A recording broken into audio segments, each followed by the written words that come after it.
I'm Dana Moriello, and you're listening to This Is a Thing, the podcast where I interview entrepreneurs who started unusual businesses and found success on their own terms. We talk about how they got their wild ideas, how they decided to act on them, and how those ideas have grown. Today, we're talking to Pete Nilsson, founder of Nilsson Treehouse and Supply. Pete and I grew up in the same little town in New Jersey about 2 decades apart. It's a town with a public pool that's a natural pond, a brook runs through it, and there's about 1 million trees. The difference between me and Pete, though, is that he never left the trees. He now runs a business creating high-end tree houses, sells treehouse making supplies, and operates a treehouse resort. If that all sounds familiar, maybe it's because you caught the show Pete starred in on Animal Planet, Treehouse Masters. With the support of his wife, Judy, Pete literally willed this business into existence. You're in for a story of extreme passion, of deep dedication, and absolute marketing ingenuity. You're in for a real treat. So, Pete, you built your first treehouse in your backyard in our shared hamlet of Ridgewood, New Jersey, with your dad when you were about 7. Just to kind of set the framework for us, tell us about what that first treehouse looked like.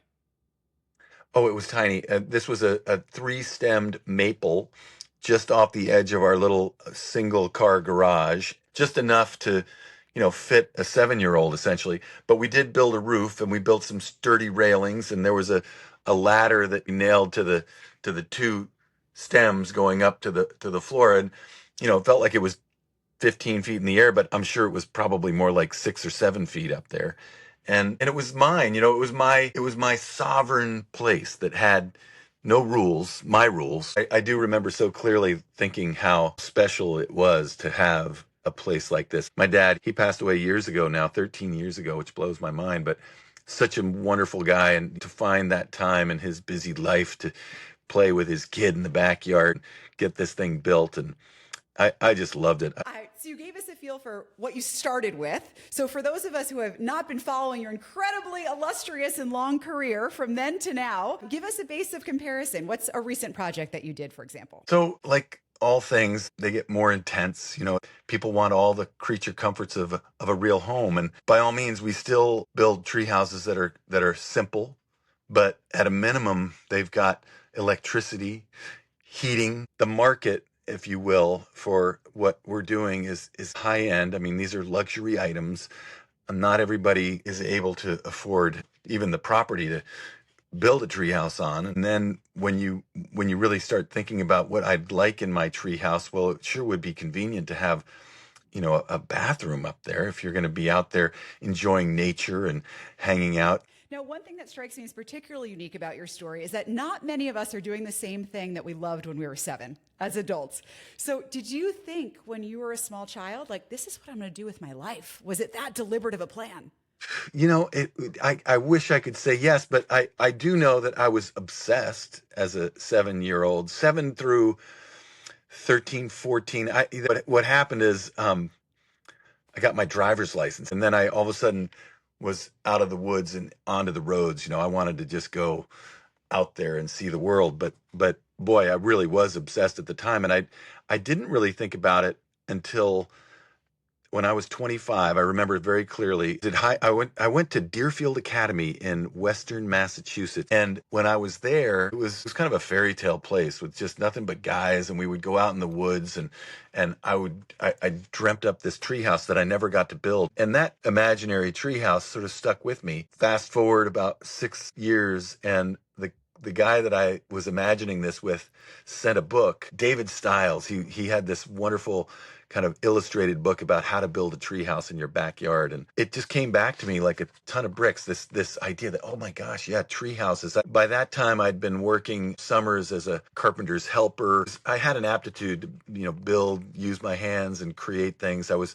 building decks already, on the backs of houses. So it dawned on me that this kind of thing might be possibly something I could do. Like, what if I became the treehouse builder? So as a 7-year-old, no. As a 25-year-old looking for something that I might want to do all day, every day, for the rest of my life. I mean, you got to feed yourself somehow. Really bad idea, by the way, but I'm nothing if I'm not persistent. And my sweet Judy, my wife, was always so positive about these things that she could see me light up over. And we knew that building tree houses wasn't really the shrewd idea that you might hope it to be, but she also could see how excited I was by the possibility of what this could be. And I didn't know that it would turn into what it did, not by any stretch. I want to back up to the point where you said, I just had a germ of an idea that maybe this could be something. What did you do once you had that germ of an idea? What was the very next step that you took to understand what to do next with this little bit of a potential idea? I started to imagine, okay, so how would I become the treehouse builder? I mean, naturally I should build a treehouse, and right in our backyard was a cottonwood tree, and found myself obsessed over a very small, kind of traditional looking, steep sloped, tiny treehouse that took me approximately 5 times longer than I thought it was going to take me to build. But I think the most important thing was that I could not be removed from that until it was done. I was so into it and so in love with the process and the thought behind it, and that, oh my gosh, this is a possibility, and I've got to do this. How do I do it? Well, it was 1987, so no internet. I'm a very visual person, so what about a coffee table book? If you put it out there, and I'm not talking about kids' tree houses. I'm talking about, I'm 25. I need a place where I can go bring Judy, have some friends over, and be in a tree. Of course, there's got to be a market for this. So put out a treehouse coffee table book to make this dream come true.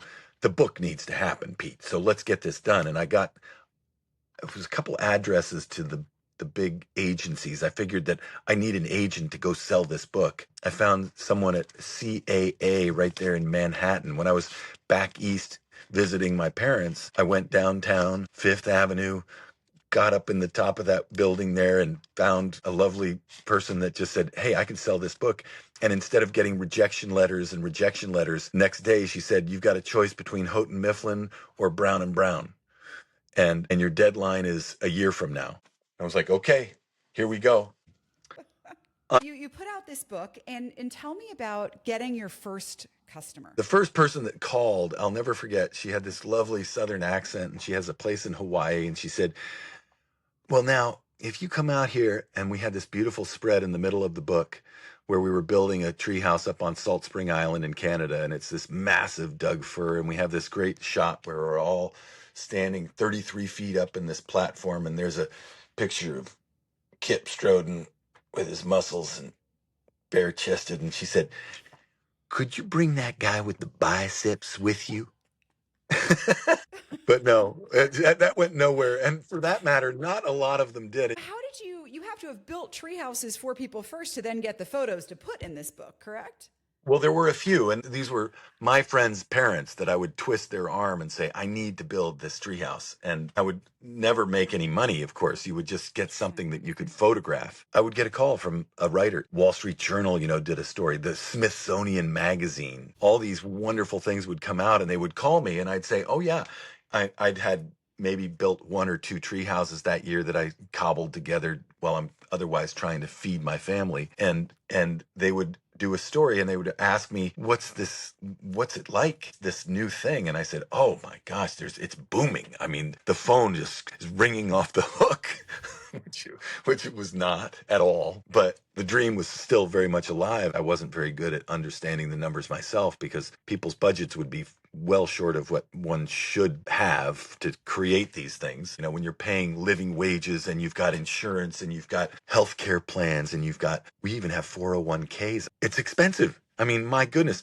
And I'm learning all of this as I go along. I'm so excited that I've got a customer, and I'll build that treehouse, and I'll find out that, ooh, I didn't really make any money, but I got some great pictures to send to the Wall Street Journal. So you use the term, you willed this into existence, I think. And that's really what it sounds like, is you kind of just made it exist. And what I really like, I was listening to a brand designer yesterday who said something very similar. He said, you have to create a portfolio with the work you love in it, so that when people see your portfolio, they will ask you to do more of those things. And that really struck. And I think what you're saying is similar, if I understand it correctly, is you wanted to build tree houses, so you put a portfolio out into the world where it sounds like at best people were just covering your costs, and you're twisting their arms so you can get stuff in that portfolio that you can then share and show to other people and get them on board. Did I get that right? 100% correct. And you know what's really fun about that too is being from New Jersey. I want to go to romantic places like Montana and Alaska and Seattle. I was very careful to determine when it was that I could jump in the truck and move out from my, three young kids and poor Judy while I go lose money and create something. So I better be in a beautiful ponderosa pine in Paradise Valley in Montana and get some really killer 35 millimeter shots of that thing with the sun setting just so, because that's going to be so sexy and nobody's going to be able to touch it, man. And I think even to this day, I mean, your Instagram tells that story still. It's a through line of your marketing that it seems like you've never dropped, is you happen to do an incredibly photogenic bit of work. Yeah. Well, being so visual, and so many of us are, that's such a big part. A friend of mine, Nat Ross, he grew up in this beautiful place on Cape Cod, and I would have him come with me to these tree houses, and I would spend maybe a week at these places that I would create just to get photographs, if nothing else. And he was all in. And his mother wrote a handwritten note saying, "Pete, I want you to build a tree house for me where I can play cards with my girlfriends." And she was in her 60s, maybe her 70s then, Martha. And so I'm like, wait a minute, Massachusetts, I got to drive all the way to Massachusetts. But Cape Cod in the summer, why don't we do that in September when the ocean is just right? And so boom, off we go. We charge across the country in our old Ford pickup. Or Nat's mom sent a check for like $3,000 in that note saying, "I'm serious." And I'm like, whoa, okay, this is on. So I've got to get this together. And I'm really proud of that fun little design. Just another so-called feather in the hat that you can put out there to help promote all this stuff in the early days and say, look, you can do this. You play cards with your friends. What was the turning point then? We're at the point of your journey where you are kind of just a little bit twisting arms, so a little bit friends and family, breaking even. When do you break out of that phase in the business and you're starting to work for strangers? You're starting to charge them prices which actually turn a profit for you. Where's that milestone? I credit my good friend still, Jake Jacob. He's another East Coaster that was out here selling, basically repurposing old timbers for the timber framer trade. And I came into his lumber yard in the early mid 90s, and he's the guy, similar ADHD, was like, wait a minute, you're building tree houses? I have to find out what this is about. And I said, well, better yet, why don't you help me figure this out? Because I love doing this stuff. I don't really know how to do it. And maybe with your interest in business, you can help me. And he started helping price these things, which is where I was always falling apart. And I was stunned by the fact that he would charge somebody $20,000 to build a platform or something. And I'm like, okay, but people would say yes. And so it began that we were getting our legs under us with that, the stranger crowd. The people in Seattle area were making a lot of money. Microsoft was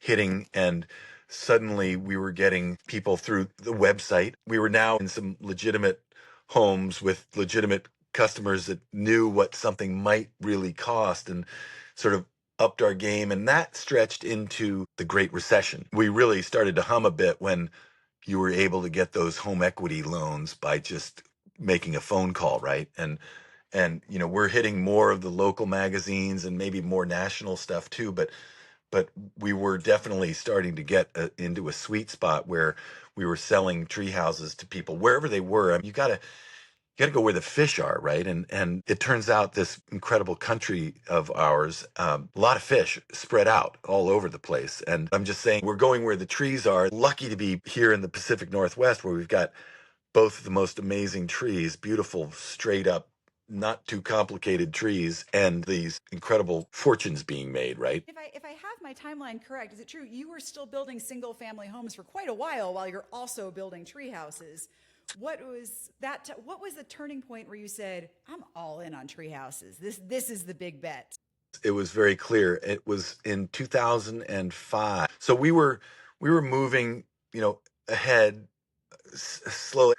I had one foot in tree houses and then one foot in the single family thing, which was I loved building single family houses, but it was also very stressful for me. I'd love that process of design and architecture and work with the engineers and get the permits. But it was such a long process. I mean, sometimes it would take us a year to get a permit for a house like this. And my ADD kicks in, and it's by the time the house was framed, I would be bored, right? Like, oh my gosh, now we got to go finish it. And a treehouse is so much more in scale with my own kind of thinking. And so while the treehouse thing and Jake were really helping a lot in securing some real jobs with real people and creating that market, I was still building these single family houses one at a time. I'd build one a year at best and hope that we could make a little bit of money. I wasn't killing it, I can tell you that, but it was stressful. Oh God, the inspector's coming out today and he's going to beat the crap out of me, and I'm just going to be going, okay, okay. And I would dream of just being away from all that into the woods and imagining the creations that we could do that would only take a few weeks. Wouldn't it be great if I could do that with my life? So in 2005, my daughter Emily and my wife Judy, they said, you know what? We got to get out of this little town of Fall City outside of Seattle and go see the world. So we took a sabbatical. We took a year, and I basically refinanced my house and got the money to go live in Barcelona for a year. And in that year, I was 42. That was that perfect time to be thinking about what do we want to do really with the rest of our lives. And it was tree houses. Are you kidding me? This is easy. We got to do tree houses. We got to go all in, both feet. Let's go. And so when I came back, it was very clear.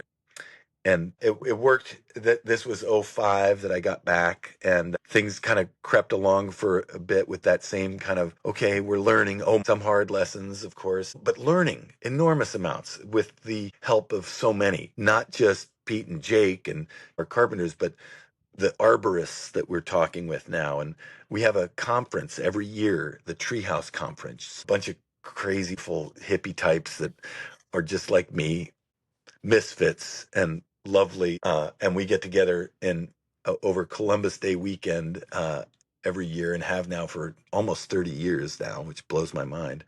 And we learn from our mistakes. We learn from our successes. And I think so different than other industries, right? We're cheering for each other. It's a tough business trying to find somebody that wants to spend $150,000 or $500,000 in most cases, with the fully appointed tree houses costing now. It's great to have that community, sharing. It's open source. None of this hardware that we use is patented, and I love it. Your joy absolutely comes through. There's no doubt you absolutely love what you're doing. And I'm curious, at what point along the way did it go from I love this and I'm trying to make it work to I love this and oh my gosh, it's actually working? This is a success. When did it feel that way to you? In 2011, we're coming out of the recession, and that's when I got a call from Animal Planet at Discovery, and someone in their back offices had determined that we should do a reality show based on a treehouse builder. And I had been approached a few times, and I have to say that I was completely against it. I mean, as much as I love promotion and marketing and such, I'd flick through the channels and see these shows and just be like, oh my God. Note to self, never do that. Okay. All that fake drama and nonsense. So 2011, we're coming out of that really tough time. Earl was with me through the whole thing. He and I were just kind of looking at each other like, well, should we think about doing this? Because I mean, what do we have to lose? And I made it clear to the people at Animal Planet that I don't want to do the fake drama nonsense. And if you would respect that, then you've got me, and I'll do my best. And they did a sizzle, quick little thing that they send to the people back in New York, and that came back and said, we'd like to do a pilot. And then as we were filming this pilot, and not too long into it, they came back and said, okay, we're going to do a series. We're going to do 9 shows. So 2012, all of a sudden, we're building Treehouses on camera. I loved it, and I loved the attention. I got to be honest. I just was like, I'm the star of this thing. And we had all these wonderful characters that we'd already had through the years, Chuck and Shonix, and Bubba was there at the time. Lovely, lovely people that I'd worked with for years at that point, and capturing their spirit as they did, I thought, so remarkably well. They showed us to be just funny, lovely people. And with that, I was like a frog in the frying pan because they said, okay, well, we got to get another one. Let's go. And as it turns out, you're sort of beholden to the advertisers, and you better put out 2 shows a month. And wait a minute, 2 shows a month, 2 treehouses a month? How are we going to do that? And then all of us come together to say, okay, well, if that's what we got to do, we're capable. I mean, let's go. And so we'd put shifts through the night sometimes, getting the flooring done or getting, cameras are gone. Let's get some shit done and go to the next one. And so that's where I started to feel like, oh, good. They don't pay you anything. I mean, they give you a little something, but they don't really. We sink or swim on our own. They were extraordinarily helpful in the ability for us to find new clients. It turns out my website wasn't the one that was pulling in people at that rate. They had a whole team that was in their background getting the job sold. I swear to God, I thought I was selling them all myself just on my good spirits. I was nonstop for a 7-year run. It was, I just, I'd have to go scout all over the country and come back and build. And I wasn't really tools on so much anymore as I was just to talk. But I loved it. I totally loved it. That's where it was really fun. By the third season, I think they gave us, I mean, it sounds like a big number, but we would chew it up so quick, but they'd give us $25,000 per episode.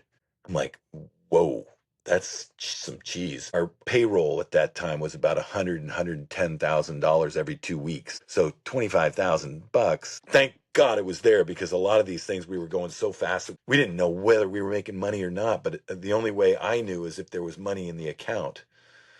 Not the way to run a business. What an incredible high point. Just to kind of bring this to the present, what is the thing that you think would surprise you most if you were that person who was just starting out trying to make this work to today? What's changed most about your business? Well, the fact that there are people out there that are so enamored with these little magic tree houses. I knew that they were there. I hoped that they were there. But to imagine that there are that many of those people out there that would trust and allow me to do this blows my mind.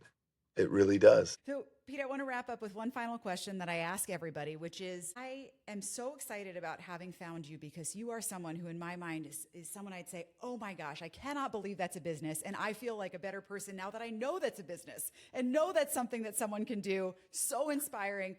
Who is that person for you? Who is a founder in a business they started that makes you say, oh my gosh, I cannot believe that's a thing? That is so cool. Dang, there's so many of them. I'm going back to Paul Hawken, who was an early environmentalist and had that garden company that I was reading about back in the 1980s and thinking, wow, this guy is such a neat guy to create something around what he loved. This recycling wood from old buildings is a big thing around here. I'd indicated Jake, my partner there for a while, was in that business, and I admire those people that follow their hearts, create a life around something that they love, and come what may. Businesses, it's a gloves off fight all the time. I don't want to sound like it's life or death, but it is a brawl all the time, just trying to keep it all straight and going forward. And just those people that take the time to really do the work of completing their dream, and making a business out of it, and feeding their families, getting them through school, and ideally having something to retire on. Completing the dream. I love it. That was Pete Nelson talking about his journey starting and growing his treehouse business, Nelson Treehouses and Supply. Maybe that story inspired you to complete the dream, as Pete says. I know it got me fired up. So if you want to spend some time in the trees, I have links to Pete's Treehouse Resorts in the show notes. And lastly, if you want to be the first to know about all of the incredible founders of unusual businesses like Pete that I'm interviewing and browse the growing archive, make sure you're subscribed to my newsletter, Nation of Doers, on Substack. I drop all the stories there first, and that link is in the show notes as well. This is Dana Moriello, and I can't wait to see you next week on This Is a Thing.